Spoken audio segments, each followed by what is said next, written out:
পার্শ্ব চরিত্রে কাজ করেছি, তাই কেউ আশা রাখেনি, ভেবেছিল বেশিদিন টিকবে না। বর্তমানে টপার ধারাবাহিক পরিণীতা সকলকে হারিয়ে প্রথম স্থান ছিনিয়ে নিল এই ধারাবাহিক। তবে ধারাবাহিকের শুরু থেকেই নায়ক নায়িকাকে অনেক সমালোচনার মুখে পড়তে হয়েছিল। প্রোমো আউট হওয়ার পর অনেকেই দাবি করেছিলেন এই ধারাবাহিক খুব বেশিদিন টিকবে না।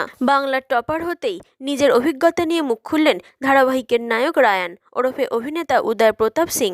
এর আগে একাধিক ধারাবাহিকে উদয় পার্শ্ব চরিত্রে কাজ করেছেন, তবে মিঠাই ধারাবাহিক করেই রাতারাতি জনপ্রিয় হয়ে উঠেছিলেন। এই প্রথম নায়কের চরিত্রে তার অভিনয়। এক সাক্ষাৎকারে তিনি জানান, এতটা আশা করিনি যে এত ভালো রেসপন্স পাবো, আস্তে আস্তে বেঙ্গল টপার হয়ে যাব। কিন্তু আমাদের প্রথম দিকে কেউ সিরিয়াসলি নেয়নি।